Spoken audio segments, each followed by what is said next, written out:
রাত এখন ঠিক 12টা। চারদিক নিস্তব্ধ, শুধু সময়টা থেমে আছে এক জায়গায়। এই ঘড়ির কাঁটার শব্দটা কি তুমি শুনছো? তুমি এখন শুনছো ভূত 12টা।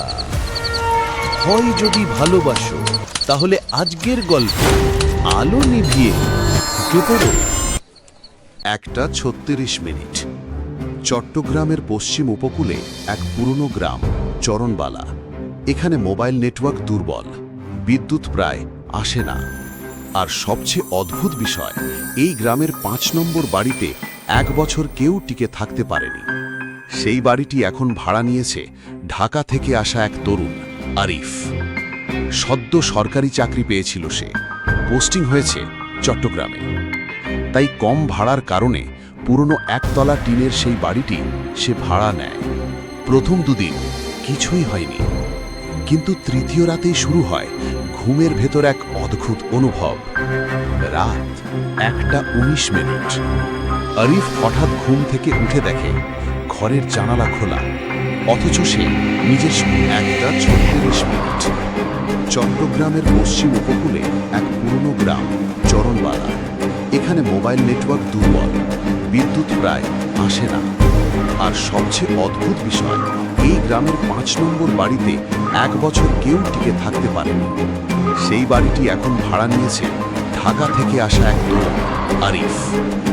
সদ্য সরকারি চাকরি পেয়েছিল সে, পোস্টিং হয়েছে চট্টগ্রামে। তাই কম ভাড়ার কারণে পুরনো একতলা টিনের সেই বাড়িটি সে ভাড়া নেয়। প্রথম দুদিন কিছুই হয়নি, কিন্তু তৃতীয় রাতেই শুরু হয় ঘুমের ভেতর এক অদ্ভুত অনুভব। রাত 1:19। আরিফ হঠাৎ ঘুম থেকে উঠে দেখে ঘরের জানালা খোলা, অথচ সে নিজের সবকিছু বন্ধ করে ঘুমিয়েছিল। ঠান্ডা বাতাসে পর্দা দুলছে, কিন্তু সবচেয়ে অদ্ভুত, বিছানার উপর কোণে কেউ বসে আছে। সে চোখ মেলে দেখে কেউ নেই। ঘরের দরজার ফাঁক দিয়ে এক চাপা শব্দ আসে, জেগে থেকো না, ঘুমাও, আমি আসছি। রাত 4টে। ঘুমের ভেতর আরিফ দেখে ঘরের বাতি হঠাৎ জ্বলে ওঠে, কিন্তু বিদ্যুৎ তো নেই। টেবিল ল্যাম্প থেকে আলো এসে পড়ে দেয়ালের ওপর। দেয়ালে একটা ছায়া ধীরে ধীরে নড়ে, যেন কেউ হাঁটছে। কিন্তু ঘরে তো সেই ছাড়া আর কেউ নেই। চোখ মুদতেই এক নারী কণ্ঠ কানে ফিসফিস করে বলে, আমি এখানে ছিলাম, ঘুমাও, তুমি তো আমার। আরিফের গলা শুকিয়ে ওঠে, তার বুকের ভেতর কেমন জানি চেপে ধরেছে। সে কিছু বুঝে ওঠার আগেই অচেতন হয়ে পড়ে। সকালবেলা সে ভাবে হয়তো ভুল স্বপ্ন দেখেছি, কিন্তু আয়নায় চোখ পড়তেই রক্তহীন হয়ে যায়। তার গালে একটা লম্বা দাগ, যেন কেউ ঘুমের মধ্যে নাক দিয়ে আঁচড়ে দিয়েছে। পাশের বাড়ির বৃদ্ধা মনোয়ারা খালা তাকে একদিন সতর্ক করে দিয়েছিলেন, বাবা, ওই ঘরের বিছানার নিচে কিছু আছে। আগের বাসিন্দারা জ্ঞান হারিয়ে গিয়ে একই কথা বলতো। শেষমেশ এক রাতে হারিয়ে গেল ছেলেটা। আরিফ হেসে বলেছিল, ভূতে বিশ্বাস করি না খালা। কিন্তু সেদিন রাতে তার গলা হঠাৎ বন্ধ হয়ে আসে, শরীর অবশ হয়ে যায়, চোখ বন্ধ করতে পারছে না। হঠাৎ পেছনে টিকটিক শব্দ, ঘড়ির কাঁটা উল্টো দিকে ঘুরছে। আর এখানেই শেষ হয় এই পর্ব। গল্পের নাম ঘুমের নিচে আর একটা জীবন। রাত 1:20। ঘুম থেকে অচেতন আরিফ হঠাৎই জেগে ওঠে। বুকের ওপর কেমন ভারী একটা চাপ, যেন কেউ তার বুকের ওপর বসে আছে। সে নড়তে পারছে না। চোখের সামনে দুলছে একটা চুলো ভরা মুখ, অন্ধকারে স্পষ্ট নয়, কিন্তু হঠাৎ সে চিৎকার করে ওঠে, কে কে তুমি? চুলগুলো হাওয়ায় ভেসে ওঠে। একটা মহিলা কণ্ঠ ধীরে ধীরে ফিসফিস করে বলে, তুই আমার ঘরে কেন এসেছিস? আরিফ লাফিয়ে উঠে বসে। ঘরে তখন নিস্তব্ধতা, শুধু একটা শব্দ, ঘড়ির কাঁটা উল্টা দিকে ঘুরছে। সকাল 9টা। আরিফ বাথরুমে গিয়ে আয়নায় চোখ রাখে।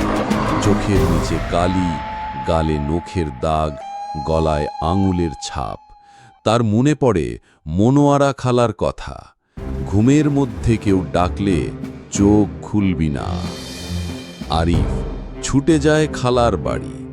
দরজা খুলতেই খালা বলে, তোর চেহারা বলছে সে তোকে দেখেছে, সাবধানে থাক। আরিফ জিজ্ঞাসা করে, কে সে, কি হয়েছিল এই ঘরে? খালা ধীরে ধীরে বললেন, এই বাড়িতে এক সময় রেহানা নামে এক গর্ভবতী নারী থাকত। তার স্বামী বিদেশে ছিল। একদিন সে নিখোঁজ হয়ে যায়। সবাই বলতো সে পাগল হয়ে গেছিল। মাঝে মধ্যে বলতো, একটা মৃত আত্মা ঘুমের মধ্যে আমার সঙ্গে কথা বলে। তার নিখোঁজ হওয়ার পর এই বাড়িটা অভিশপ্ত হয়ে যায়। রাত 12টা, ষষ্ঠ দিন। আরিফ সিদ্ধান্ত নেয় সব রেকর্ড করবে।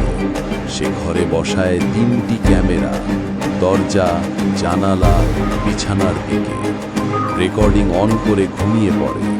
রাত 1:11, বিছানার নিচ থেকে বের হয় এক নারীর হাত। 1:17, ছায়া পড়ে জানালায়, অথচ পর্দা নেই। 1:33, নারীর মুখ আসে আরিফের ঘুমন্ত মুখের পাশে। সে ফিসফিস করে বলে, ঘুমের নিচে আমি, আমাকে ঘুমিয়ে ফিরিয়ে দাও। 1:37, ক্যামেরা বন্ধ হয়ে যায় নিজে থেকেই।